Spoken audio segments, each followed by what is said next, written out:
A common way to attach webbing to your sewing project is with the Box X. This is a really strong way to attach webbing to your project. In fact, it's probably stronger than most applications need, and certainly for this application, but it also looks cool. So that's what I'm going to do. This is just a little pouch I made to hold my tools for my mountain bike. This is the bag that inspired the easy beginner sewing project video that I did a couple of years ago, I guess. But when I made this one, I forgot to put any kind of pull tab to open it. It's just a little fiddly to open it. So I decided to just put some big beefy handles so I can rip it open when I need to. So I've got one handle on, I'll put the other one on and show you how to do the Box X stitch.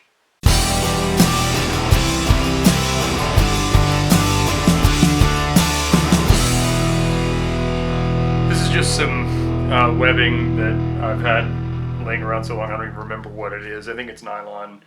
I don't know the thickness or anything of it, but being synthetic, it'll fray when you cut the ends. So I've singed the ends with a lighter just to melt the ends, and then to attach it to the bag, I'm going to fold it over about the distance or the size that I want my box to be. Ideally, you would attach handles to a bag like this before it was sewn together, and that'll make it a lot easier to do without accidentally sewing the two pieces of the bag together and closing your bag permanently. So I'll have to be careful about that, but it's not a big deal to do this to an existing bag if you want to retrofit a handle. I'm just eyeballing where I'm putting the handle. You could measure the distance from the side, but this really doesn't matter to me. So. Once you have the webbing in place under the foot of the machine, you can just start with a forward and reverse stitch or two. And then what I like to do is count my stitches to start the box, so I know how many stitches I need to go up the other side to keep it square or rectangular.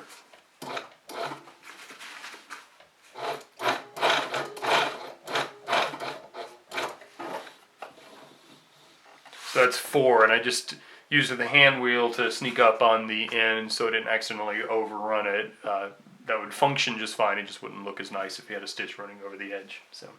So I went 4 stitches, and now I'll turn the piece 90 degrees. And I'm constantly checking to make sure that I'm not trapping the other side of the bag, just to be sure I don't close it.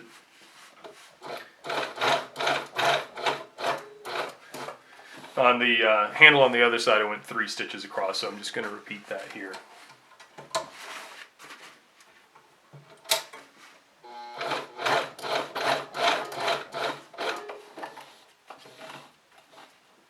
And that's 4.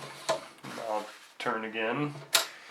And I want to trim my tails from when I started just so they don't get trapped in the stitching.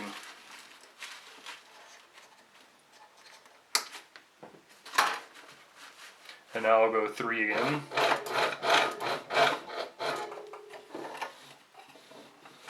And that puts me back where I started. Now I can just turn the piece and go diagonally to this corner, and I just kind of aim towards that corner.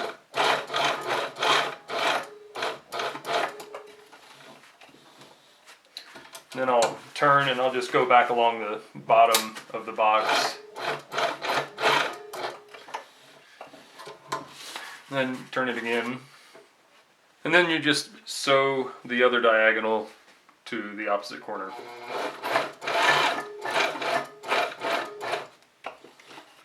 And a couple of back stitches to lock it in, and you're done. So there you have it. Now this pouch is easier to open and easier to carry. The Box X stitch is a great way to attach webbing to your sewing project. Might be overkill depending on what the use is, but even if it's more than you need, it has a nice appearance to it.